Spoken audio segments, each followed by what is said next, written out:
ഹിന്ദു ഐക്യവേദി സംസ്ഥാന അധ്യക്ഷ K P Sasikala teacher നമ്മോടൊപ്പം ചേരുകയാണ്. ടീച്ചർ, ഇപ്പോൾ തിരുപ്പതി ലഡുവിൽ മൃഗക്കൊഴുപ്പ് ചേർത്തതായി ഉള്ള റിപ്പോർട്ടാണ്, ലാബ് റിപ്പോർട്ടാണ് പുറത്തു വന്നിരിക്കുന്നത്. ഇതിനോട് എങ്ങനെ പ്രതികരിക്കുന്നു? നമ്മുടെ ക്ഷേത്രങ്ങൾ എത്രമാത്രം അപകടത്തിന്റെ വക്കിലാണ് എന്നതിന്റെ സൂചനയാണത്. ഇപ്പൊ കൃത്യമായ തെളിവുമായി രാവിലെ നമ്മളത് ചർച്ച ചെയ്തിരുന്നു. ഇപ്പൊ റിപ്പോർട്ട് കിട്ടിയെങ്കിൽ കൃത്യമായ തെളിവുമായി. അത് തീർച്ചയായും ഓരോ ക്ഷേത്രവും രാവിലെ പറഞ്ഞിരുന്നു, അവിശ്വാസികളുടെ കയ്യിൽ പെട്ടാൽ എന്താണോ സംഭവിക്കുക അതവിടെ സംഭവിക്കുക. രാജശേഖര റെഡ്ഡിയുടെ കാലത്ത് എന്തൊക്കെയാണ് അവിടെ നടന്നത് എന്ന് അന്നേ നമ്മൾ ചർച്ച ചെയ്തിരുന്നതാണ്. ദേവസ്വം ജീവനക്കാരെ ഇതുപോലെ തന്നെ ഹിന്ദുക്കളല്ലാത്തവരെ അവിടെ ജോലിക്ക് വെക്കുകയും അതൊക്കെ വലിയ പ്രശ്നങ്ങൾ ഉണ്ടായതാണ്. അപ്പൊ അദ്ദേഹത്തിന്റെ മതവിശ്വാസമാണ് അല്ലെങ്കിൽ ഹിന്ദു ധർമ്മത്തിലുള്ള അവിശ്വാസമാണ് ഇത്തരത്തിലുള്ള കാര്യങ്ങൾ അന്നവിടെ നടക്കാൻ കാരണം. അപ്പൊ അതുകൊണ്ട് ഓരോ ക്ഷേത്രവും നമ്മൾ ക്ഷേത്രങ്ങൾ നടത്തേണ്ടത് എപ്പോഴും ക്ഷേത്ര വിശ്വാസത്തെയോ അല്ലെങ്കിൽ അതിന്റെ ആചാരങ്ങളെയോ ഒക്കെ പുച്ഛിക്കുന്നവരല്ല നടത്തേണ്ടത്. അത് നടത്തിയാൽ എന്താണ് സംഭവിക്കുക എന്നതിന്റെ ഏറ്റവും നല്ല ഉദാഹരണമാണിത്.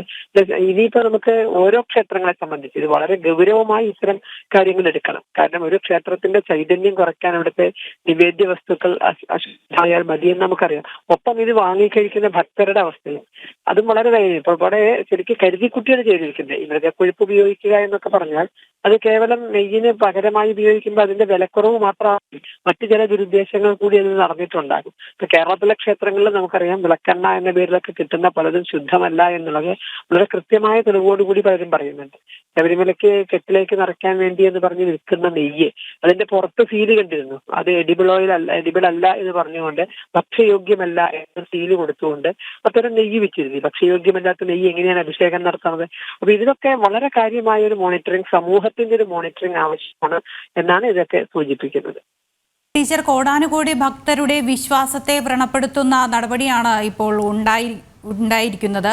ഇതിനെതിരെ ഭക്തർ നിയമ നടപടിക്ക് സാധ്യതയുണ്ടാവുമോ? തീർച്ചയായും. കാരണം അതാണ് നേരത്തെ പറഞ്ഞത്, കേവലം ഒരു പക്ഷേ അതിനകത്ത് വിഷമാണ് ചേർന്നത് എന്ന് പറഞ്ഞാൽ പോലും ഭക്തരെ സംബന്ധിച്ച് ഇത്രയും വേദന ഉണ്ടാവില്ല. മറിച്ച് ഒരിക്കലും അവർ ചിന്തിക്കാത്ത വിധത്തിൽ അവരുടെ ആചാരങ്ങളെ മുഴുവൻ അന്യമാക്കുന്ന അല്ലെങ്കിൽ ആചാരങ്ങളെ പോലും ഇതാക്കുന്ന വിധത്തിൽ മൃഗക്കൊഴുപ്പ് ചേർത്തു എന്നൊക്കെ പറഞ്ഞ ഒരു ക്ഷേത്രത്തിലെ പ്രസാദത്തില് ഇതൊരിക്കലും ഭക്തർക്ക് അംഗീകരിക്കേണ്ട കാര്യമല്ല. നമുക്ക് ഈ നിയമ നടപടിയിലൂടെ ഇത്രയും പഴക്കമുള്ള ഒരു കാര്യത്തിൽ എന്ത് ചെയ്യാൻ സാധിക്കും എന്നൊക്കെ ചോദ്യമൊക്കെ നമ്മുടെ മുന്നിലുണ്ട്. ഏതായാലും ഭക്തരെ വളരെ ബാധിക്കുന്ന ഒരു വിഷയമാണ് എന്ന് പറയാതിരിക്കാൻ വയ്യ. ഇപ്പോൾ ശശികല ടീച്ചറാണ് പ്രതികരിച്ചത്.